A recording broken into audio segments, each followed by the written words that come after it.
Greetings! Remember last time, the last video, I was on a high point, wasn't I? Well, this is the island I was looking at.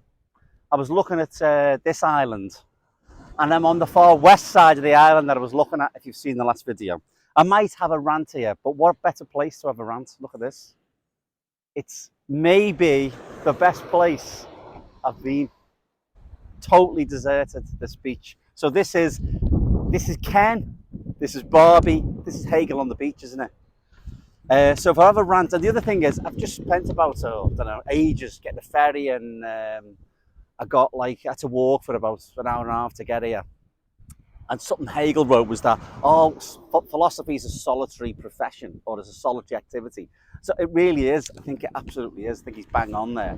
And also, it's a bit morbid as well. That's the other thing I've discovered. And, you think, there's not many laughs in Hegel. There's a lot of irony, but not many laughs. So one of the things that I found sort of interesting about this is that he's right probably to be, or philosophers are probably right to be a bit morbid, because if you just look at the world, I mentioned last time Bono was looking at the world and he said, look, when I was 16, the world was opening up, and now it's closing down in terms of rights. So philosophy is about anything. It's about the right not to have your testicles chopped off by a dictator. It's about the right to be able to do like a video like this, or to do anything, to go onto YouTube or Facebook and not have an authoritarian regime, put you in prison, and then keep you there for 20 years. And then people in the West who live in abstractions, for example, many are on the, like the left, the tanky left, who love abstractions like imperialism and stuff like that. But in fact, it's about not having your testicles removed, or not being locked in prison. And Western Europe, in fact, is, you call it Eurocentric, but just go and see what it's like to say the things that you can say. If you remember the Democratic Socialists of America, what you can say about NATO, neo-imperialism, NATO, you try saying that in Russia, you try saying that in many parts of Africa and the Middle East, and you will have your testicles removed if you're a man. And if you're a woman, you'll have something on a part of that. So that is why I think philosophy doesn't mean anything. It just means defending human rights. That's what it's got to be about, so that's what the whole history, people being murdered and oppressed and God knows what else. So rant over. Oh, by the way, one other thing. In Manchester, there was the Tory party conference not long ago, and loads of young people decided to get dressed up with masks on, who were members of the Young Communist League in a democracy. What's that about? It's kind of like equating liberalism, sort of like the society that you live in, which is a bit crap, but you've got your rights, with fascism. That's what that statement is. That's saying people who are having their testicles removed in Iran or in Russia or in Ukraine by authoritarian dictators, it's really the same. Justin Trudeau is just the same. So, or people you don't like as your leaders, but they're just the same. It's all fascism. And it just, to me, it's people who live in abstractions and are controlled by abstractions and want to be an abstraction themselves. They want to be a cartoon figure from a revolution. And of course, hopefully this video series is saying it's a lot more complicated. Rousseau said, man was born free, but is everywhere in chains. And Hegel argued just the opposite. This is the imperfect world we live in. Humans can become free. The human is social. So I want to look how the subject, the I, and the early conceptions of human rights are related. It's a continuation from last time. So what's the point of being an I, a subject, if you can't exercise your rights or your will? What's the point of being able to think everything but not be allowed to do anything? Okay, you can't have freedom of thought if you can't post on Facebook, or social media is banned, or it's blocked extensively, as it is in China, North Korea, Russia, Vietnam, Cuba, Egypt, Iran. I could go on. It's massively controlled in other countries. Essentially, most of the world lacks basic human subjectivity and control of the internet. It's an easy measure of human rights. Human rights both depend on and they create particular forms of subjectivity, the individual and later on the citizen. Subjectivity isn't just individual headspace. Me doing a groovy video on what I think. Subjectivity, it's not spun out of my head, or it's actually not spun out of the head of Descartes or early philosophers. It's a social construct, and it depends on social practices, social and political achievements, and human rights began as a social practice. And this isn't about abstract philosophy. As I said in the last video, it's life and death, in an awful lot of the world. Anyway, many academicians, and, historians as well, they can see William of Ockham, who I mentioned at the very end of the last video, 1287 to 1347, he was seen by some as a founder, probably the first person who talked about modern rights theories we might recognise. And that pushes back the Enlightenment to centuries, the Rousseau Enlightenment. So in phenomenology, Hegel describes the movement of spirit through a number of stages, from what we call the unhappy consciousness, the late ancient and medieval world, to the French Revolution. Ockham, in my opinion, played a really significant role in the creation of modern subjectivity, the modern mind. He stands, I think, at a fascinating point between the breakdown of the traditional world of religion and the arrival of people like Descartes and Locke. William of Ockham, or I'll call him Ockham from now on, even though his name wasn't Ockham. I think he just was from Ockham, a place called Ockham. He was a member of the Franciscan order. Now, the Franciscans from Francis, they took a vow of poverty because they saw themselves, and they still do, as followers of Christ and as apostles. They renounced all property, and very specifically, they do this. And most of us have probably heard of Ockham. He's known for a principle named after him, which is Occam's razor. And that states if you've got two competing ideas to explain the same phenomenon, you should really go for the simpler one. Ockham, that's just one thing he did, but he was a nominalist as well, which means he thought that only particulars existed. Okay, so he didn't believe in islands, he believed in that particular island. So we won't get into that. He was also a divine command theorist, so that meant God's will establishes right and wrong. If God commanded kindness to be bad, then it would be bad. So if God said, punch yourself in the face, you'd have to do it because that's what God's will was, and it wouldn't matter, that was what good would be. But we won't get into that either. So Ockham held these different positions, these contradictory positions in many cases, and they don't translate, as philosophical positions don't necessarily translate into what I'm going to talk about today, human rights. Rights belong to the individual, and as I said, also social achievement. If you were Jewish in one of the camps, for example, the concentration camps, your rights and your individuality, you were destroyed as a personality before your body was destroyed. That was the architecture of the camps. Back to medieval Europe and Ockham. So Pope John the 22nd got into an argument. Pope John the 22nd. Pope John the 23rd was one of the last popes. Remember the Polish guy? Well, his predecessor by name, he argued the Franciscans in 1323. Maybe that's significant, the fact that Pope John took this fellow's name. But anyway, he said, this is important because Ockham and the Franciscans, they didn't argue from philosophical niceties. They weren't talking about the soul or anything like that. They argued their position from existing church law. So the Pope commissioned experts to examine the idea of poverty based on the belief that Christ and the apostles owned nothing.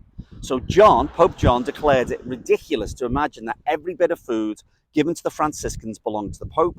And he refused, what did he refuse to do? He refused to accept ownership over the goods. And he forced the Franciscans to accept ownership. So he declared a heresy to believe that Christ and the apostles had no right of the use of the things they actually did use. So Ockham responded to this. Even a perfectly harmless point, isn't it, you think? But in medieval times, people got awfully hot under the collar about these things. So Ockham's response was, for some, an anticipation of subjective right, and this aspect of his thought seems to reflect the real life circumstances of the Middle Ages. Some see the Franciscan order as kind of maybe the inventor of rights theories because they were a religious movement that seemed to encourage individualism. Francis himself didn't love mankind in the abstract. You know the way those people I was talking about on the Young Communist League demonstration, they love mankind in the abstract. They talk about imperialism, but they're not so keen on individuals. And that's Francis. So Francis liked people. But he also said that all brothers were to obey their superiors. And added, but he did add, in everything that is not against their conscience. Bonaventure, who was a Franciscan friar born in 1221 before Ockham, he seems to have been the first person to have used these Franciscan religious ideas in the arena of legal theory. So it wasn't just Ockham popped up as great. I'm saying there's a prehistory to this. Bonaventure distinguished 4 forms of common ownership with 4 categories of rights: from necessity of nature, number 1, 2, fraternal charity, 3, from the civil law of the world, and 4, from ecclesiastical endowments. And we will talk about ecclesiastical endowments. Okay, the first 2 couldn't be renounced. The second 2 had to be renounced by anyone who wanted to get to the highest form of the sublime. You want to get to be St. Francis, you got to do this. So when Ockham entered the argument about subjective rights, he didn't invent a new rights language. It already kind of was there in part. Discussions around individual rights were present in the 12th and 13th century jurisprudence. They weren't there in philosophy. They were just being talked about in practical terms. The social context of the Franciscans during the 12th century was that city-states were really growing quickly throughout central and particularly northern Italy. And northern Italy in the 12th century was the most urbanized and literate part of the world. So in this part of Europe, a feudal regime of the mutual obligations we had, that was given way to a system of more sharply defined property rights. And remember, capitalism didn't exist, so it's not capitalism. Capitalism wasn't there. So the Franciscans were an urban order, city order. Their purpose was to spread their beliefs among urban townspeople, so they were deeply engaged with this mercantile culture, whose values they actually had renounced.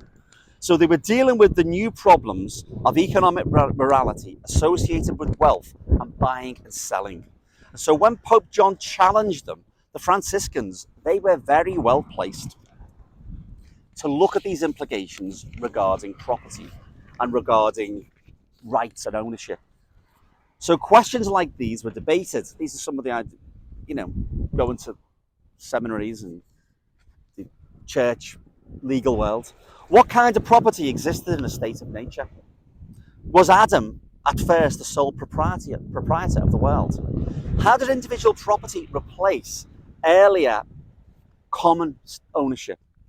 And was individual property derived from natural law or from human convention? If property was instituted by human governments, did rulers have absolute power over the goods of their subjects? So we can see where this is going, hopefully. Questions arose such as, if it was right to acquire physical possession of unoccupied land by settling on it, why should the first occupant have a right to exclude others and impose on others an obligation to accept their right of ownership? So this argument hasn't gone away. India, for example, landed a probe on the moon, didn't it? Who owns it? Was it the American? Did they own the moon? Because they got there first. And actually, the church law had a lot to say about the indigenous people of North and South America and about this, how terribly the Hispanics treated them. Okay, so this 14th century dispute between the Pope and the Franciscans is so remote, rarefied. Again, I think you've got to be, if not a medieval scholar, you've got to be, I've read it quite a lot about it to understand it. We're only on YouTube, and as I said, let's have a go. Looking at the past through the telescope of the present day, which we all do, but that was a particular feature of the Franciscans. But they held the telescope the wrong way round. They were kind of Hegelians in reverse. So Hegel in phenomenology tried to show how history unfolds. This is what I think this series is about. Francis tried to perfectly imitate the life of Christ, but the Franciscans projected their concepts backwards. The Franciscan way of practicing poverty, they thought, showed how Christ and the apostles, they must have lived like this, they thought. He tried to obey all the demands of the gospel in a very literal way. So he took the words So this is an example. So he took the words from the Gospel of Matthew. Take no thought for the morrow shall take care of itself. So he told his followers, right, Francis, projecting backwards, don't soak your beans overnight and prepare them for the next day. So if you're a Franciscan, it's likely that your beans were as hard as concrete. Because forget about tomorrow. It doesn't matter if the food's unedible. Okay, although Francis didn't impose a rule like the Benedictines, who had their own very strict rule book. You have 2 meals a day, you get up at 4, you say 6 prayers at certain times. Okay. After his death, the Franciscan way of life also came to be ruled by quite complex procedures and details drawn from civil and canon law. They then projected these procedures backwards onto the life of Christ. And this legal terminology they took with them, they projected it back to Jesus. So the arguments about what it meant to copy Christ became an argument about complicated ideas about what it means to renounce property, possession, and the right of use. And simple, give me a second, it's a bit windy, as you can see. And simple use of fact. So these complex distinctions about what it means to have property and to share property in common are part of the background to the modern world. So another very modern twist. In an earlier video, I said that Mitt Romney, remember that he said, corporations are people, my friend. And where did that come from? So Ockham developed the legal doctrine that the rights of a corporation could exist even in a single member. So if all the monks in a monastery died except one, and the last monk would hold the property of the community. And so too would the first monk in a newly founded monastery. But in neither case did the individual monk have exclusive ownership. So I think that's an important point. Instead, he held it on behalf of the monastic community, and as soon as the other monks joined him, they would share the rights and the property that belonged to the corporate whole. So the relationship between the individual and the corporation was an Ockhamist preoccupation. And for Ockham, instead of bestowing Adam and Eve with property, God gave them power to use things. But this power to use wasn't a right of ownership. The power of using something was different to the original domination that God gave to Adam and Eve, and through which they could rule other creatures. So animals too were given the power of using things as food, but they weren't granted dominion, kind of ownership, exclusive ownership. The kind of dominion that God instituted in the beginning had nothing to do, this is the Franciscan view, with existing rights to property. It was a once and for all phenomenon, never repeated in history, and for Ockham there was no going back to the original condition of mankind, humankind. He disagreed with the philosopher, the Augustinian philosopher, his name was Giles of Rome. He believed that all dominion and rights of ownership couldn't be held outside the church. And Ockham said, that's ridiculous. True ownership and true temporal jurisdiction could exist even amongst unbelievers. His argument was that a Christian would not be able to inherit any goods or rights that came ultimately from an infidel or unbeliever ancestor. Because if Giles was right, the ancestor had no rights to begin with. An infidel who became a Christian would have no rights because he had no rights beforehand. Unbaptized children of Christian parents could have no rights. And I said infidels would similarly have no rights over their own children, and it's the same with when the conquest of North and South America. They had no rights, so you could do what you want. And Ockham said that's ridiculous, and it laid the foundation for other rights theorists who appeared in the church. Okay, so Ockham wasn't suggesting anything radical, like an emperor needed to be acclaimed by the people or elected or be subject in any way to the people, but he insisted that the common people too had rights, including property rights or rights of use.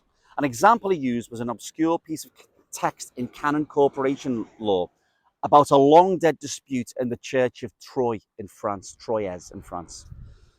The church community there was divided into a majority of resident canons, resident friars, and a minority of non-resident ones. Tradition held that they all received the same allowance. So in the early years of the 13th century, the majority monks did a financial takeover. They were very naughty. They seized the vineyards that traditionally belonged to the non-resident minority. The case went to the Pope, Innocent III, and he rejected the arrangement. The Pope said that members of a minority in a corporate community couldn't be deprived of their individual rights by a vote of the majority. This became church law, and it was ruled that a majority vote could prevail only in very special circumstances. Ockham used this argument to suggest that the power of an emperor, also which was derived from the community, was limited. The new thinking that Ockham brought to the table was that certain rights had to be granted to humankind by God and nature. Ockham's focus on natural rights, limiting a ruler's power, to Indiana, has no precedent though in earlier writings up to that point. I don't believe that God gives us rights, but Ockham's argument was new and daring. Ockham's view was addressed to the faithful of all Christendom. That's the difference. They weren't addressed to lawyers. So this is where Ockham takes these canon law discussions outwards. It was real world Ockham. It was real world, I should say. And Ockham didn't set out to construct a new theory about the papacy or natural rights or even natural law, anything like that. He was simply using traditional law to defend his corner. He wasn't undermining the canon law of his day, quite the contrary. He was using the canon law of his day. His proposition that a right is something that someone should not be deprived of without fault or cause was borrowed from church and legal scholars. His view was that there was a natural right to use somebody else's property in case of necessity, and that's standard canon doctrine. Ockham applied traditional canon thinking to the problems of his own day, but these texts and Ockham's writings took a new significance because, as I said, he wasn't writing for for solicitors, a narrow circle of lawyers, was he? He was, he was a kind of a philosopher, but he did address that his position meant he could address a wider community. And he was right. Christian Europe was his audience. So Christian thought from the earliest St. Paul moment emphasised the responsibility of each individual for his own destiny. Paul said, we are one body in Christ, that's the social bit, but also each one of us will render an account of himself before God, that's the individual. So the image of the church is a mystical collective body like North Korea. Like in the episode, there's a Star Trek episode, the old one, the original series, called The Archons. So there's a bit where Dr. McCoy, the peace and joy of the body be with you. May the peace of Landru go with you always. Okay, so Dr. McCoy in that episode, he goes mad, as he does always. And everyone is sort of like, lives in this sort of zombie-like world. Okay, so that is like a bit like North Korea, and also maybe the early church. Many monastic orders are a bit like that. But there's also a more individualistic view of humanity than this medieval vision, which is the medieval vision of the Last Judgment, isn't it? Where each of us, you're on your own before God, account for your life, tell me what you've done wrong. What have you done wrong? Tell me now. I'm God. What have you done? Confess to me. There's no hiding place here. I've got the video. Okay. And you can't say, oh, we're all doing it. You know, he was doing it, she was doing it, I was, you know what I mean? No, you're on your own, mate. There's no one here to rescue you. So this stresses the individual. Of course, no society is completely individualistic, and neither is it completely collective. Medieval Christianity is interesting and contradictory because the value of individual persons and the value of the Christian community, they were equally proclaimed. And frankly, it's an insoluble aspect of the incarnation. Christianity could never solve this, and it tried, failed. We won't go there, couldn't overcome it. But of course, there are aspects of Christian teaching that are hostile to rights theories. There's no question. I'm not saying, you know what, Christianity is what a great thing that we had in the world there. So there's loads and loads of problems with it. So, for example, Christian ethics seem to tell us to renounce our rights rather than to claim them. So Jesus said, if a man strikes you on one cheek, turn the other. Great. So you can do what you want with me. Thanks very much, yeah. So the founding principles of the religious orders, they're based on the renunciation of rights by their members. Francis of Assisi said once that a perfectly obedient friar should be like a corpse, moved only by the will of a superior. So that's Landrum, that's Star Trek in it. You know, may the peace of the wind, I saved it. Okay, so popes had zero conception, by the way, as well, of religious freedom. And in fact, the concept of papal infallibility, that precludes any religious freedom, doesn't it? But equally, it's also implicit in Christian teaching that the person is inherently valuable. So we are not ants. That's my favourite. That's it. Every video. We're not ants, and this leads us to the possibility of subjective natural rights. So, but this idea of subjective rights never emerged in the Orthodox Eastern Christianity. It's therefore not just the product of Christianity, but the Christianity of a certain time and a certain place and a certain tradition. In the medieval West, from the 12th century onwards, therefore, we begin to see writers and thinkers who use these early Christian texts to support this emerging natural rights doctrine. The Reformation, the Enlightenment, was a logical next step away, albeit a very, very long one. And we managed to get there before the wind blew me and this iPhone away. Okay, so we're moving on. That was my 3-video digression. Couldn't avoid missing this. Look at that. See the clouds on top of that? It's amazing. So, thanks for if you've watched it. Thanks very much. And next time you see a load of people with masks walking down the street, pretending they're fighting for your rights, well, they're not. Or the next time you see the Democratic Socialists of America, their international committee, saying that Ukraine's a pawn in NATO. Again, these people live in abstractions.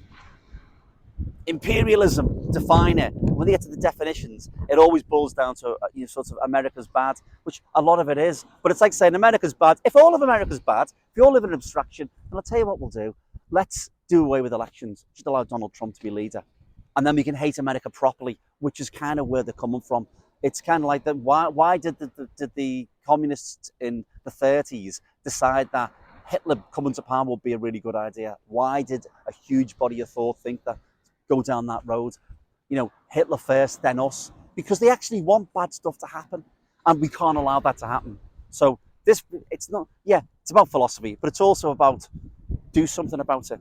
We need a decent left-wing alternative that does not subsume itself into tankyism or its successor variants. Okay, there's me rant over. Okay, see you next time.